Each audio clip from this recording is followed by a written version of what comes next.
80% of business is able to be run by computers, bot, and soon robots sort of thing. We're moving in that direction. So the jobs will change. I'm predicting in the next 10 years, we'll move to about 20-hour work weeks. Brad Sugars is the founder and CEO of ActionCOACH, one of the world's largest business education and coaching companies, with more than 1,000 offices across 80 countries. He has helped entrepreneurs around the world build scalable, profitable businesses through systems, leadership, and accountability. The enemy of most goals is the word how. You think you're building a business. Business is actually building you. I feel with AI, the playing field has leveled in terms of the toolkit or the skill set. Getting to your first million, mostly about you being really good and working hard. You will have an exit from your business. Now you get to choose whether it's a negative exit or a positive exit. How does inner work, what role does that play into what you've seen in successful businesses, and how do you cultivate that? So, the more you know, the more the unknown grows. I am Jitesh Vaswani, your host, and together, let's take this journey beyond the known. There are a lot of business coaches in the world, and then there's the person who turned business coaching into a global industry. Brad Sugars is the founder and CEO of ActionCOACH, one of the world's largest business education and coaching companies, with more than 1,000 offices across 80 countries. Since 1993, he has helped entrepreneurs around the world build scalable, profitable businesses through systems, leadership, and accountability. He hosts a $100 million entrepreneur podcast, speaks globally, and is the author of multiple books, including Pulling Profits Out of a Hat. In this conversation, we go past the cash flow formulas and into a deeper territory. Why ambition without clarity is a trap. What 3 decades inside the rooms where companies live or die has taught him about the long game of building something that lasts. This is Brad Sugars. Welcome to Beyond the Known. well, good to be here, buddy. Yeah, it's so nice. And I feel it's a privilege for me to be able to talk to you. And I'm a budding entrepreneur, and you definitely bring in a lot of experience over decades. Mm-hmm. So I'm treating this as a personal masterclass. Yeah, it's like now I feel old after that. It's like, but yeah, 33 years I've been doing this. So when I started business coaching, people were like, well, what's that? And now it's become a thing that business people realize they need a coach. So. Talk to us about that. How did you come up with, you mentioned that people would exclaim, what's that? Like, how did you come up with this idea? So I was reading Trout and Reese's book, 22 Immutable Laws of Marketing. And they said, if you can't be number 1 or 2 in a category, invent a new category. And at the time it was like consulting. And I'm like, well, that doesn't really work. And I was at a seminar that I was speaking at, and someone said to me, well, can you help me? And I said, I don't really have the time, but if you call me every week, I'll just coach you through it. I was like, hello, so we started using the term business coaching, and, it went through multiple phases of what's that to it's like sports. And then you saw there was a phase of people saying, well, let's hire a coach so that we can fire them and say we tried everything. And now I think we've gotten to a point where people realize there's a distinct advantage to coaching. I was actually with someone, CEO of a mid-sized firm the other day, and he said, well, I'm not sure I really need coaching. I said, it's fine. You don't really. Just give me the name and phone number of your biggest competitor. I'll just call them and coach them. He said, I don't want you coaching them. And I said, well, maybe we should chat about coaching then, so there's an advantage to having an outsider looking into your business. Right. Now, so let's dig a little bit deeper into it. Let's play a game, if that's okay. Okay. Now, if ActionCOACH did not exist today, you had no team, your bank balance wiped out, right? You have only $500. What is the first thing you do on Monday? How do you go from $500 to $1 million back again? Or more? Laptop, AI, build a global platform of some software that helps SMEs, business owners. AI build me the website, AI design my marketing campaign, and just go launch a subscription/membership service across the world. And what style of business would you choose now? Like if you were to, you could use AI. 100% would be membership based. Membership based. Yeah. Okay. Yeah, so build a tribe, build a culture based on a software platform of some sort that uses the IP that I already have and go from there. I think that too many businesses start with the idea of getting a customer and then getting another customer. I build businesses based on get a customer and then add another customer, not get another customer. You keep adding to it rather than replacing an existing customer. So would you go into the swimming pool building company, or would you want to be in the swimming pool cleaning business? Building, I get a customer. I'm not building another pool for that person basically ever. And whereas cleaning, I'm back every week sort of thing. So, that's why I've been in the commercial cleaning business. And why that? Because you got to get cleaned every week. It's a repeat business. I started out, one of my earliest businesses was in dog food. Why? You got to feed it every day. There's repeat business, because repeat business equals profit. No repeat business, no profit. Got it. Okay. So that's exciting. Who would you hire first? Like, I've heard you say in different podcasts and interviews that you could have like $1 million business, or you could have $1 million job, right? First person I would hire would be an executive assistant. Yeah. Personal assistant, number one most important person in your company. The person that protects your time and does 80% of the stuff that you should not be doing. The old saving a wage is dead. Saving a wage costs you a fortune. There's no two ways about it. Now we can say, okay, I want an AI assistant. I don't really need an assistant. Not real. I want a real live human assistant that uses the AI tools. Like people say, I don't need a CMO anymore. I can use I want a CMO who uses the AI tools and is really good with it, sort of thing. People saying, we don't, SaaS is dead because all we need to do now is build our own stuff. Look, you've got to be really good at software to use the AI tools to build software, if that makes sense. Maybe in 5 years, 3 years, it'll be at that stage. But right now we're still in the phase of, well, let me be blunt. Most business owners still don't know how to do their Instagram properly. So I'm not too worried about them taking over the world with AI. Yeah, no, I agree, because I feel with AI, the playing field has leveled in the sense in terms of the toolkit or the skill set. But people who would still stand out are the people with good taste. You need to know what to do with it. You got to be great with it. It's like, there's 1 million people on YouTube, but there's how many of them have 100 million followers? Right. There's 1 million people on Instagram. There's 1 million websites, but how many are actually doing anything? Just because someone's using AI doesn't mean they're any good with AI. Yeah. So we've got to be, look, one of the advantages of 30 years in business is I've seen all of these things come and go that are like, well, this is going to end business. The internet, no one's going to go to restaurants anymore because there's home delivered. Yeah. Like the experience, humans are looking for experience. When I started in business, one of my early mentors, Mike Bash, said 80% of business is systematizable, meaning 80% of business is routine. So you develop a system for it. 20% of business you got to humanize because it's, you don't. Well, here we are today, 80% of business is able to be run by computers, bots, and soon robots sort of thing. You just look at the car building industry, 30 years ago, it took 1,000 people to build a car. Today, it takes one person and lots of robots sort of thing. So we're moving in that direction. So the jobs will change. I mean, we're literally only 100 years ago that Henry Ford moved us to 40-hour work weeks, literally 1926. Yeah.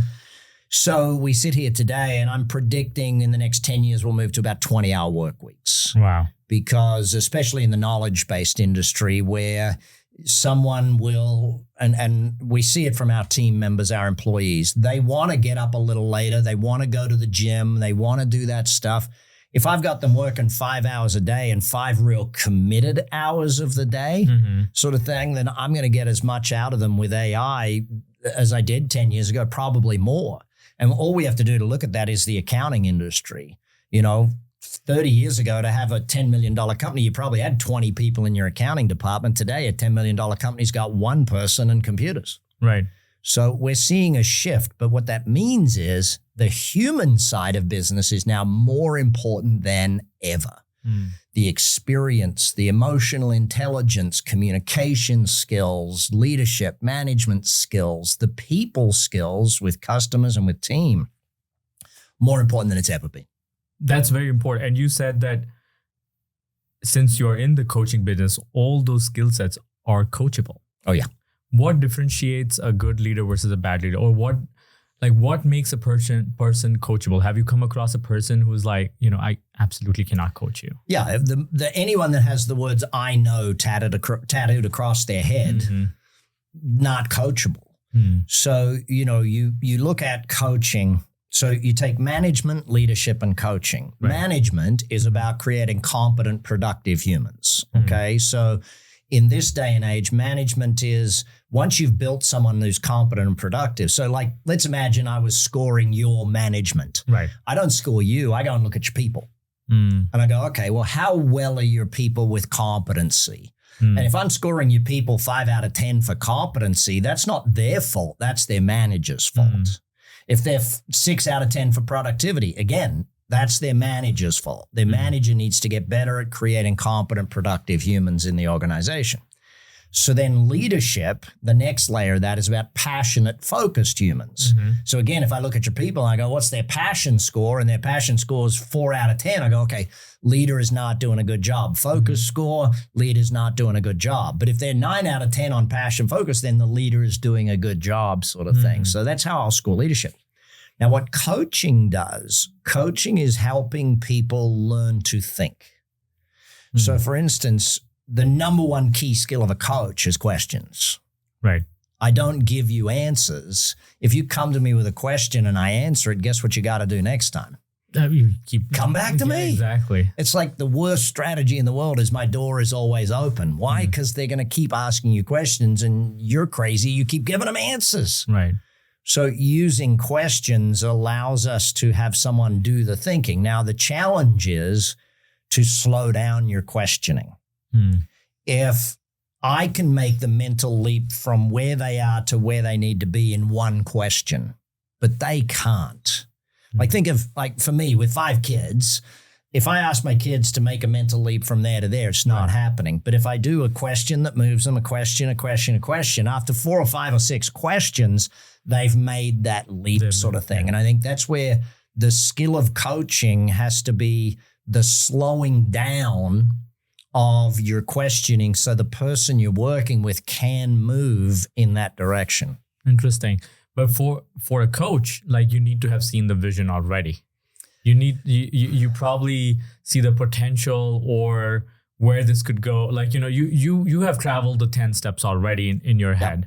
And does that come with experience building your own business or does it come with coaching other companies? Well, if we just use sporting examples, the best coaches were not the best players in most cases. The best coaches, because coaching is an entirely different skill than playing. And so I don't have to have built the biggest company in the world to coach the gal or the guy building the biggest company in the world. But I have to look at their leadership skills and go, okay, where are we here? What are we doing here? I can see things from the outside. There's 3 reasons really that coaching works. Number 1 is the knowledge the coach brings to the table. Right. They've got to bring knowledge to the table. Yeah. And for us, we bring that through the systems, the training, all of those things that an owner needs, right? The second thing that they bring is an outside perspective. You can't, the old you can't read the label from inside the jar is a reality. When you're in your own business, you can't see the problems. It's too hard. That forest for the trees mentality creeps in. And so having an outsider who asks you questions and you go, I didn't even think of that, and that's part of being in business. The third is the accountability factor, and Jitesh, I'll say this bluntly. If you're the CEO and the owner, both of you are lying to each other. The CEO is telling the owner how good a job they did today, and the owner is going, yes, you did an amazing job today. But the reality is, if you had someone else own the business and you were the CEO, they would push you a lot harder than you push yourself. That's true. So, that's where big companies have an advantage of a board of directors, the shareholders that are demanding that growth. The challenge for an SME is that there's no one demanding you grow. Right. So when we as coaches come in and we actually look at your business and go, well, hang on, it's a $20 million market. There's 4 competitors. So you should at least be doing $4 million a year. Yeah. Just based on the size of what's available. Why is your goal last year plus 10% when you should be going for this? And that's because it's uncomfortable to go for the big goal.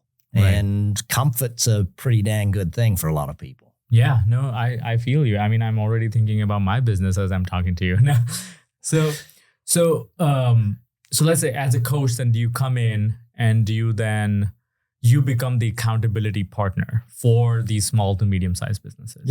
Yeah, definitely. Okay. Because look, when you think about it, well, first of all, we make you think about your business differently. Because let's confront one blunt factor. You will have an exit from your business. Now, you get to choose whether it's a negative exit or a positive exit, right? Negative meaning you kill it or it kills you, okay? Yeah. And that's probably more than 80% of businesses end that way, where they just shut it down or they get sick and have to shut it down type thing. So the positive exits is what we help you plan for. Passive exit meaning there's two positives, a passive exit and a financial exit. Passive meaning it can run without you. You can hand it down to generations or management runs it, and you can relax a little bit from it there, right? The financial exit, obviously you sell the business type thing. Now to do that, we've got to get you through 4 phases. Number 1, get control. Most businesses, let's just say they're a little bit tail wagging the dog. The owner doesn't run the business runs the owner, if that makes sense. So we get control first. Second, we get profitable. So we've got to really focus in on where is the money, what's happening, how does the money get made in this business? And let's make sure that the bank account keeps growing, not stays the same. If your bank account stays the same and you're not taking dividends out each quarter, there's a problem with that business. Because a business is like a tree. It's either growing or it's dying. You can't stay still in business. The weeds grow around you, your competitors grow, the market grows, inflation, all those sorts of things. You must be growing. Yeah. And then the third phase is getting you off the tools. Meaning if you're a hairdresser, by what date will you stop cutting hair? Because you being on the tools is a limiting factor to your business. You being the one who does the work means that we can't scale it type thing. Yeah. And we can definitely get into scale. But the fourth goal we want for people to have is by what date can this business run without you?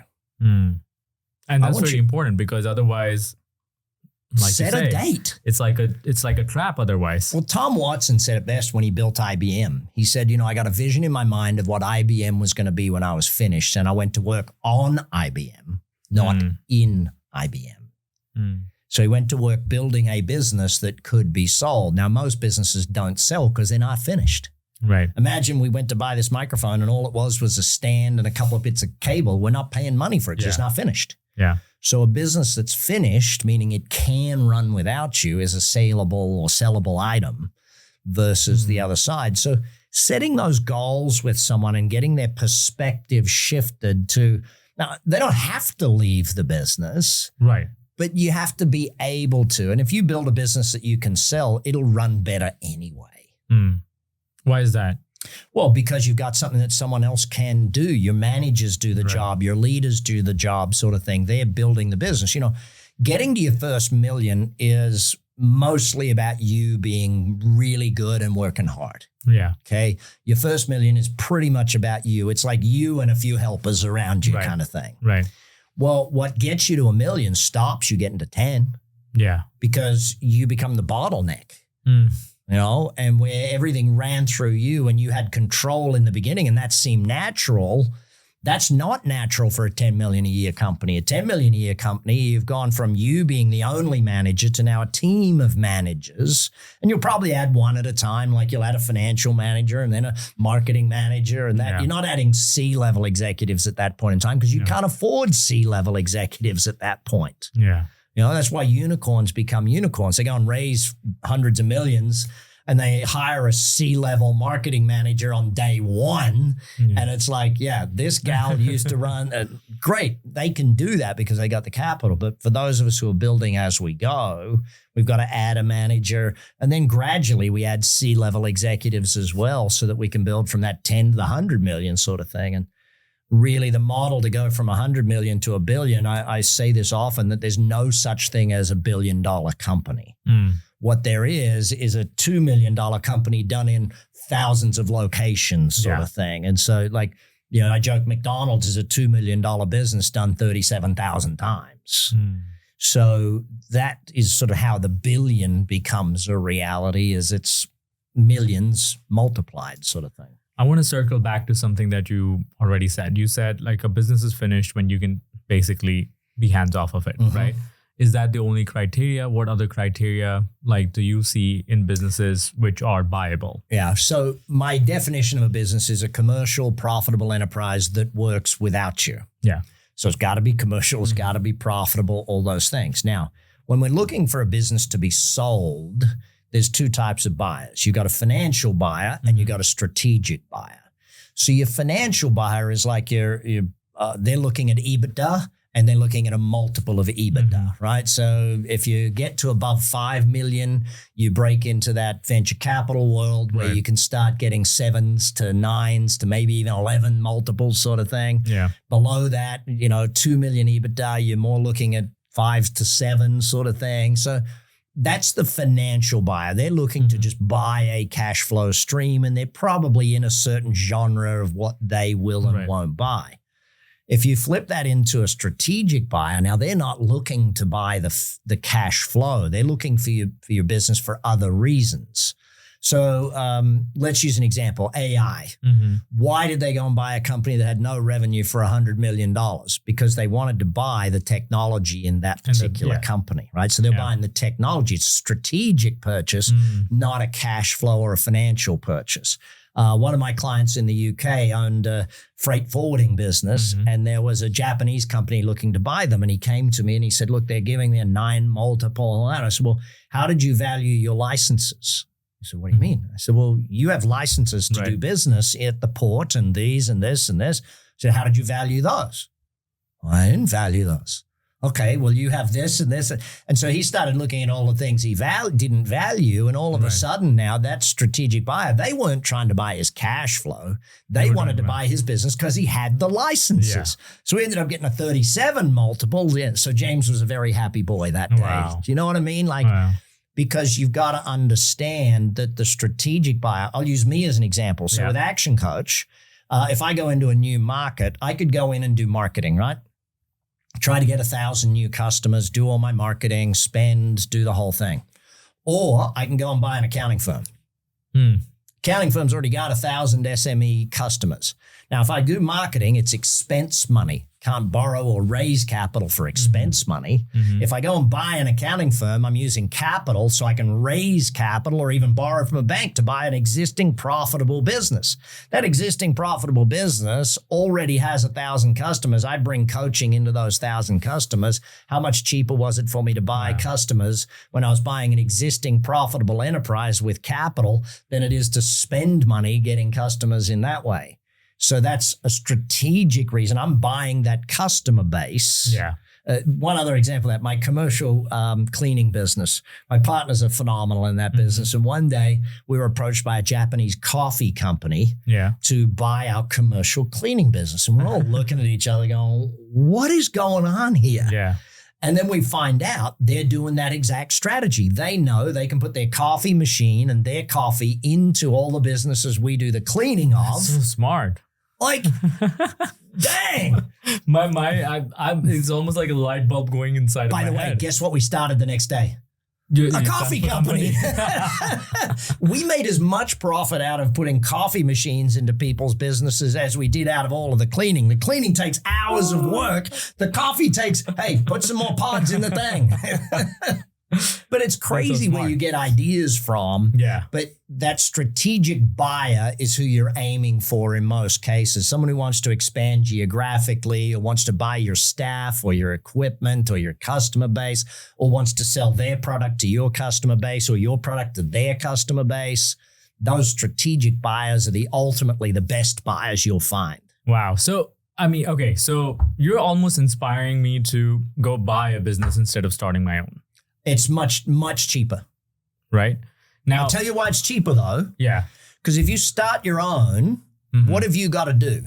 You got to find invent the product. That's true. And you got to find customers and you got to invent marketing around it. Find the staff. It costs money to hire staff. You got to build the systems. You got to do all of the things.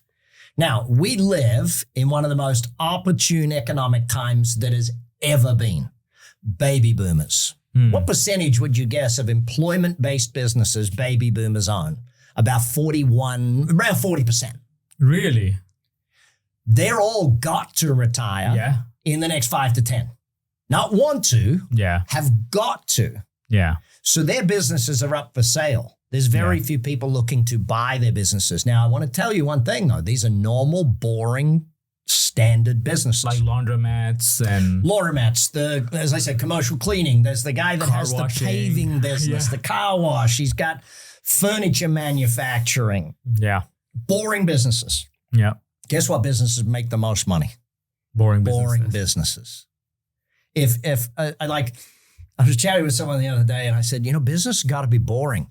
My first car was not boring. Like my first car, you'd get up and you'd go, I wonder if it'll start today, and if it did start, I wonder if it'll get me there sort of thing. Business shouldn't feel like that. Business should be like it starts first time. Like business should be boring, meaning it just runs. Uneventful. It just makes money, dude. Exactly. It just works. Yeah. And some of us have a bit of I know as a young man, I had a little bit of a addiction to the chaos. Right. Like if the business got boring, I would make sure that we had some chaos. I would, because, I want to fix things. And, But when you think about those businesses, they're going to need to sell. Now, who's going to fund them selling? So this is where when you go and learn how to do vendor finance or how to get seller financing type thing, you can buy a lot of businesses that are for sale, but they don't have anyone to buy it. So they're willing to lend you the money to buy their business. In other words, instead of paying them up front, you'll pay them over 10 years for their business. Wow. So those opportunities are out there if you know what you're looking for and you know how to do it. You've got to position it right to them. They've got to know you, like you, and trust you to do it. I see people like even in the real estate game where someone goes in and goes, well, we'd buy this, but we got to fix this and this and this and this. Like, no, tell them how good they've done. If you want to buy something from someone, make them like you. Don't put them down, Oh, I'd buy your business, but we got to fix this and this and this and this. No, go in and say, you've done an amazing job. I love what you've done with this thing, and I'd really love to buy your business. Now, I'm not sure what it's worth just yet, but I love what you've done. Hey, a quick pause. If you're listening to this and thinking, I need more peace in my day, more clarity in my mind, then I'll really encourage you to check out The Art of Living. The Art of Living offers a technique called Sky Breath Meditation, used by CEOs, pro athletes, and high performers around the world to recharge their energy, clear that mental fog, and reset the nervous system in minutes. They offer programs both online and in person. It is science-backed and it works. Head to artofliving.org to learn more. I think for new founders now, I feel comfortable setting up my own company and failing at it because it's my money. I'm failing at it. But suddenly when you go buy an existing business, there's that level of accountability that comes in because it's an already successful business, first of all. Otherwise, why would you be buying So it? get a coach. That's what Thanks I was for the getting ad, to. buddy. I That's appreciate you. Set me up. I'll hit the home run every time. But that's the thing. Look, there needs to be pressure for growth. Yeah. There is no growth without pressure. And this is why people, we live in an epidemic of wimpy goals, buddy. Epidemic of it. Because to set a big goal means you've actually got to grow. Yeah. Means you've got to change. Like if you set a goal where you know what you're doing, it's not a goal. It's just a to-do list item. Yeah. If you don't have to learn, grow, change, become better to achieve your goal, it's not really a goal. So we need to help people understand how to set goals that stretch them and be okay with that. Yeah. Yeah. I mean, I think that's very important. I mean, I teach meditation, just FYI. I come from a very different world, right? So I have my own business. It's funny though, because that's not so different today. Yeah. meditation. I've been around meditation for 30, 40 years sort of thing. And I don't see it as that different anymore. Yeah. I think it's not, people have started recognizing the value of mindset, having a calm mind, a composed, a centered individual. And so I teach a lot of programs with the Art of Living and for them and with them. And I've gained personally quite a lot. Now, for me, the inner mechanics of, how do you say it? Mechanics, whatever. The inner mechanism of how the mind so you works. can say it any way you want. So the inner mechanism of how the mind works, how you think about different things is very important, right? And I see that a lot when I'm coming across students or people who want to learn how to meditate and starting on their wellness journeys. And I can see the journey. Now in business, I don't. Like right now, I feel like personally, I'm like, okay, I'm building this thing, but I'm also almost like seeing 2 feet ahead of me, right? And then everything after that is like a blur. Yep. Right? Now, so how does inner work, how does inner mastery, mindset, what role does that play into what you've seen in successful businesses? And how do you cultivate that? So you think you're building a business. The business is actually building you. So describe that. What do you mean? Okay, so let's look at your wellness journey, right? Yeah. People think they're going on a wellness journey. They're going on a discovery journey. Yeah. You know, and the same with business. You're discovering who you are and your business is just pointing it out to you along the way. That's true. Like you're learning. Interesting you know perspective. What? I'm really not that good of a leader. I thought I was a good leader. Yeah. And business is showing up to you that, hey, I probably need to learn some stuff, or I'm not that great at sales yet. I've got to study some more around sales. So look, what we all know is that we have to grow into that next version of ourselves to achieve that next level of whatever it is we want to achieve in our life. And be that in your private life or in your mindset or in your heart, business is no different to that. Coming back to it, that inner journey is going to be more important than ever before because of AI and because of technology, how you get along with other people, how you build relationships, how you think. Because let's think about that inner journey, okay? Part of that inner journey is expansion of mind. Right. So how are you expanding your mind in business? Well, the way we expand mind in business is we sit down and we go, okay, what's your goal? Your goal is $1 million. Okay, what if your goal had to be 100 million? What would we do? It doesn't take any more time to write a business plan for 100 million than it does to write a business plan for $1 million. And then why do we just think about 1 million? Correct. It's the mindset. Correct. Yeah. So is the inner journey any different? It's about the same. But, we can use examples like running a marathon, and it's very easy and tangible for people to grasp it, right? So let's use AI today versus when I started. So for me to start out in business, to do my research for my business took 3-6 months. And, we didn't think of it. If anyone in business today went to their computer and said, hey, I'm in this business, like we should do this for your business later, right? And we'll publish it up there for people to see. Yeah. We want to say, okay, you go to ChatGPT and say, hey, this is my business. What if I wanted this to be a multi-billion-dollar company? What are some of the strategies you would suggest for me to make this a multi-billion-dollar company? And then you sat with your AI for the next hour or two, asking it questions about how to become a multi-billion-dollar company. Do you think it doesn't have an awareness problem. Yeah. It has a questioning problem. Yeah. So what's the distinction? I'll give it to you simply. You know what I do as a coach? I ask you questions that you've never been asked before. When I ask you how are you going to create $100 million business with what you're doing, your brain now starts searching all of its data banks. Yeah. Now, here's the problem. You and most people out there in the world will suffer from this disease. We're all trained in it. It's called the how disease. Yeah. So the enemy of most goals is the word how.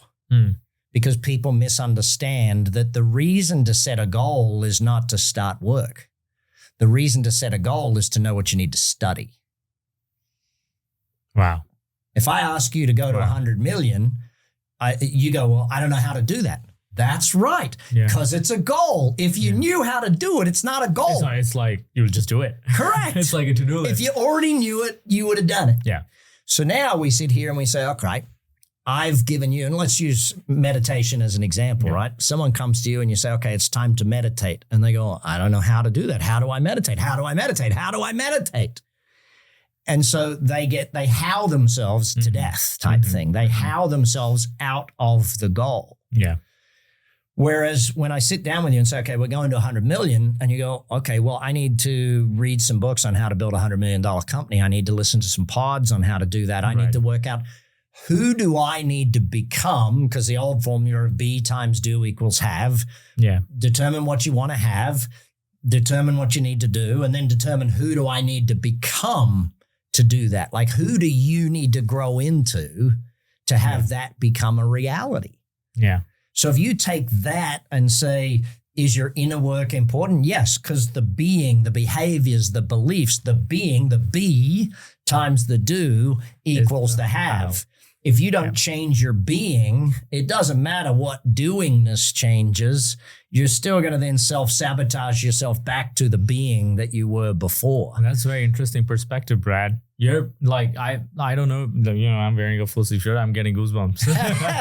Look, this is the craziest thing of 33 years of doing this and having, every type of training there is out there on the subjects of success. I mean, for years, I interviewed people on what is success and how does it happen? Yeah. And so the definition of success changes for people over their lifetime, sort of thing. But when we come back to it in business, it's how you grow and how the business grows must be on like if you're a mathematician, you'll see it plotted on a graph, your growth, business's growth. And if you stop growing, then the business stops growing. Makes sense. It can't grow past the owner. Makes sense. Being Australian, I always say that jokingly at seminars of, the business will grow to your level of incompetence. Yeah. The day you run out of ideas, the day you stop learning, the business stops growing. Yeah. And that's the second law of thermonuclear dynamics. The tree is growing or dying. If the tree, if you as a business stop growing, you start dying. Now, you personally, Brad, do you ever need coaching for your business? I have 3 coaches. Wow. So I have a personal coach because of all the stupid stuff in my head. I don't care what level of success you've achieved, you've still got some stupid stuff going on in your head. And if you're not sitting on a hill by yourself, you're going to have interactions with people that push your buttons. Yeah. I have 5 kids and a wife, and they're all brilliant at pushing my buttons. I'm pretty sure I'm amazing at pushing theirs as well. Yeah. I have team members, staff, business partners. So I got to deal with that stuff. So I need someone that's in my head. And now I have an AI coach that literally whenever I'll walk out of meetings and I'll jump on with Matt, my AI coach, and he'll let me talk stuff out. And it's crazy how much more I will say to an AI coach than I will to my real one. I have a business coach. She takes me through all my companies every single month and makes me confront what's going on and what's not in my companies. And then I have a financial coach. And again, she takes me through every quarter. What are the finances for us as a family? What have we invested in, not invested in? Where are we going? All those sorts of things. So no, I don't have a coach. I have 3. But also with ActionCOACH, given that we have more than 1,000 offices around the world, I always joke that I have 1,000 coaches every day who like to tell me how to run the company and that. But coaching is not something we can get away from if we want to be a higher performer. Yeah. But that's not saying high performance is for everybody. Yeah. There's a trade-off. Yeah. So even like with what you're teaching with meditation and things, there's a trade-off. There's 100%. You got to leave your past behind. And I think that's like the hardest thing for people to do is to believe in my earliest meditation teacher taught me you got to meditate twice a day, once for today and once to clear all the past baggage that you're still holding on to type thing. And it was like, yes, that is true. Well, if you ever, want to learn meditation, I teach this very powerful technique. It's called the sky breath meditation. It was founded by this guru in India. His name is Gurudev Shishi Ravi Shankar. He's my guru. I love him. And it's 70th birthday. Shout out to him. But he went into a period of silence. Has been teaching this for 45 years. And I've seen CEOs, I've seen celebrities, I've seen athletes, everybody just within a few days, it's almost like light bulb going on in my head when you're talking about business. it's light bulb going on in their head when they can feel how they can feel. Yeah. How they can truly feel. Now, you said he goes into silence? He generally goes into silence every year, but I do too. So I do a lot of silent retreats, almost like twice a year for sure. I had one of my friends do a 10-day silent retreat, and he called me afterwards, and he's like, the first 3 days, he said, I think I wrote 7 business plans in the first 3 days. Wow. Like just getting it out of his head. But, and as you know, and quite obviously a lot of people following you understand that there is almost no silence in the world today. Yeah. And that lack of silence means that no great ideas come out unless you're in the bathroom or in the shower. 100%. Or that falling asleep moment. Why? Because it's the only time you let your brain be still. Exactly. And great entrepreneurs allow themselves stillness time. Yeah. They don't fill their entire calendar every day with stuff because you need some quiet time. I only work 3 days a week. And, Mondays for me is important and Fridays are important. They're family days and they're me days. Yeah. So, but having that space to just think is really, really important today. You've got to connect your head and your heart more often than you do normally. So we're very much in alignment with that. Yeah. That's one of the reasons why I was excited when, we connected and I said, yes, this fits me. Yeah. So now I want to ask you a philosophical question. It looks like we're leaning there a little bit. You've made a lot of money. You've seen people make a lot of money. What's something that you've learned about people making money, and how is happiness tied to it? There's a point at which money does help happiness. Yeah. Guaranteed. Yeah. Anyone that says money doesn't buy happiness has never actually been poor. Yeah. If they've always had enough. Yeah. If you can't afford stuff, you realize that money does help with happiness. It's almost like that Maslow law. Yeah. Right.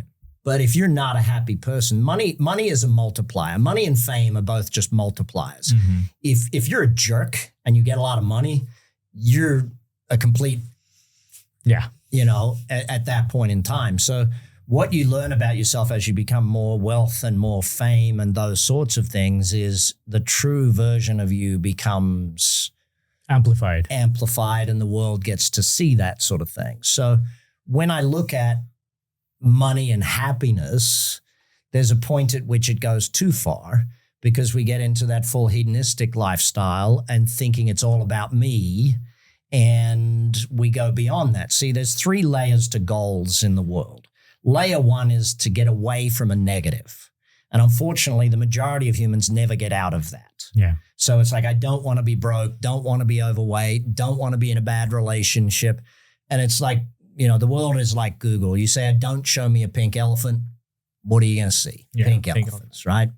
So I had to learn. I was lucky enough at 16 to meet Mr. Jim Rohn, who taught me about positive goal setting. Instead of don't want to be overweight, I want to be able to run 3 miles a day, 5 days a week. So set the positive goal. Instead of I don't want to be working 80 hours, I want to be able to run my business in 5 hours a day, 4 days a week. Do you know what I mean? You set the positive. And then again, my formula for success: dream, goal, learn, plan, act. Big dreams into goals. Goals determine what you got to learn. Once you've done the learning, you write the plan. And from the plan, you go to work. Yeah. If you don't have a plan, don't go to work. If you don't know how to write the plan, go back to the learning. If you don't know what to learn, go back to the goals. If you don't know what your goals are, go back to your dreams. Yeah. And people say, well, I don't know what my dreams are. Great. Write down on a list on the left-hand side. One of my great mentors, Michael, taught me this. Put a list of all the things you don't like on the left. And then on the right, write the opposite of that. There's your dreams, not that hard. But when we come back to us as humans going through this process, the positive goals only get you so far. The negative goals won't get you anywhere but just out of pain. Okay? So getting away from a negative, it'll get you out of pain. You'll just get away and it'll stop there. Correct. Yeah. Going towards the positive will lead you into a positive world. But then that happiness factor, eventually you have to move to the 3rd level of goal setting, and that's legacy. So we were taught, most of us, to leave a legacy. I don't like that thinking. I like live your legacy. If you look at what you're doing right now, you're living your legacy. Yeah. You're not going to leave a legacy. You're living your legacy. And that, again, why I am happy we connected, because we're both in that phase of living our legacy. Yeah.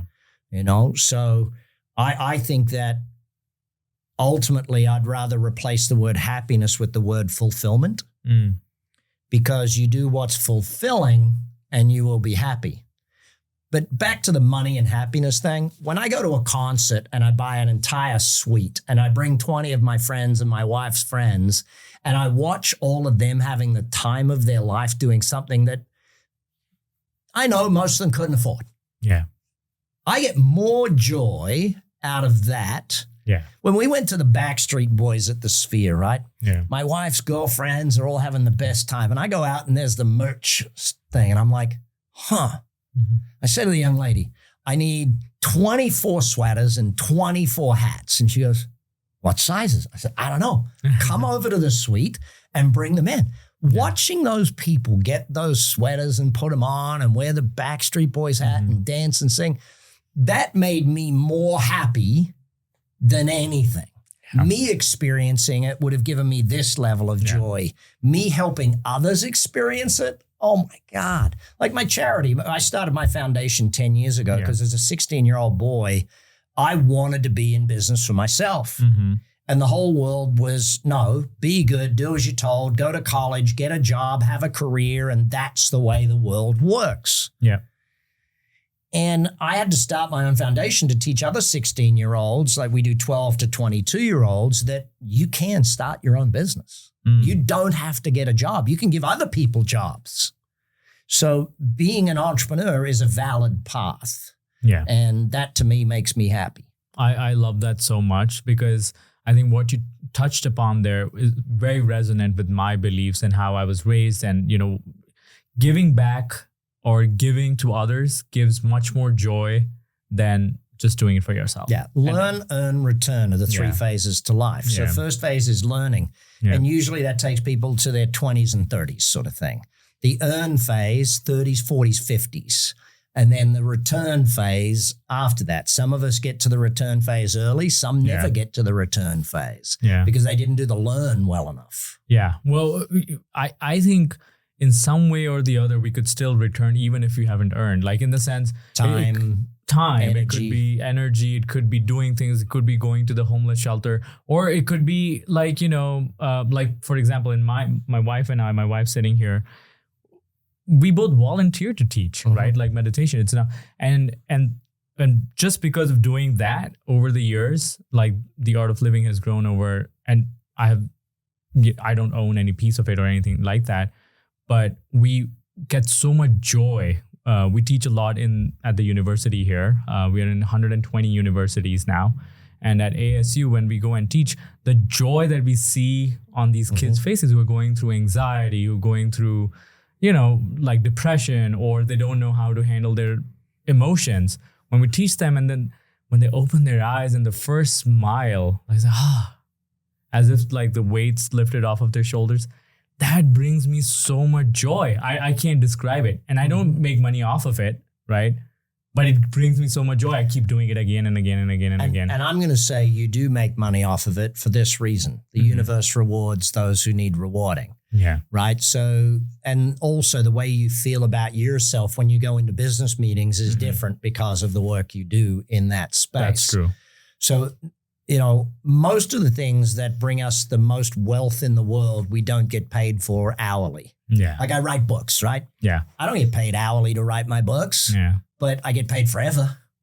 When I buy real estate, I don't get paid hourly to buy real estate, but I'll get paid forever. Yeah. So ultimately, financial success is about things that pay you forever, not things that pay you one time. Yeah, that's wonderful. Now, you're very successful, right? If people on different podcasts, they would say, if you meet a younger Brad, what would you tell them? But I like to flip that question around. Like if you can imagine a younger Brad, 7-8-year-old, and he would come and see you, what would he say? I hope he would say, well done, but not well done for the success, well done for who I've become. If people ask me, what's your biggest success? I always tell them it's me. It's who I've become, not what I've achieved. If you saw the 13-year-old snot-nosed, pain-in-the-butt kid that I was, I think that's a great ability to learn and become a better version of yourself. I still think our only job in life is to be the best version of ourselves. Not an average version of yourself, but the best version of yourself. Like, how healthy would the best version of you be? You'd be healthy, right? What sort of relationships would the best version of yourself be? I think that's probably an important point. But I think he would probably also say, dude, can I have a ride in one of your cars? I was always a car kid, always was, always will be. So wonderful. Well, thank you so much for your time, Brad. I mean, like I said at the starting of the episode, I was very excited for this because I feel by doing this podcast, just by doing this, I feel I get like a personal masterclass every week. And this one was one of my favorites. I was very excited. I want to thank you. We have some gifts from our sponsors. Fantastic. Do you like cooking? Oh, my wife is the world's best cook, so I would rather let her cook. So I'm the best eater. She would enjoy this. So this is ghee. Do you know what ghee is? I definitely know what ghee is. Golden Monkey ghee from Shri Shri Tattva. It's very nice. It's organic. Now, I want to tell you, Jeremy, why I love these products. So from ghee, there's another company called Shankara. They make ghee sutra. Now, I think this product you will like and your wife will also like. I don't know if you're into skincare. I'm guessing your wife probably is. I use a beef tallow and honey mix for my face for these your face. days. Well, this is like a similar concept in the sense that they take ghee and then they wash it 10,000 times, and they mix a lot of herbs in it. So it's very natural. And when you wash it 10,000 times, it emulsifies into this very nice moisturizer. So this is for that. This is a face oil.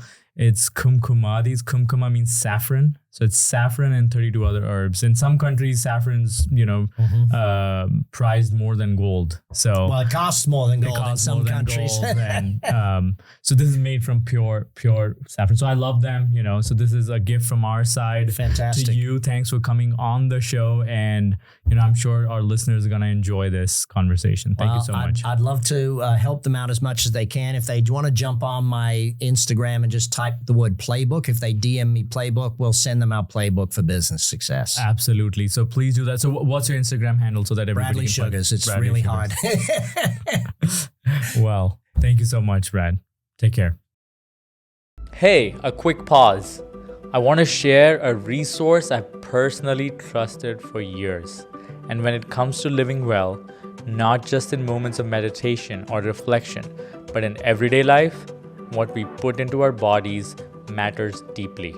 And that is why I love Shri Shri Tattva. It's a brand rooted in authentic Ayurveda, from daily wellness supplements to natural personal care, all crafted with ancient wisdom and modern purity.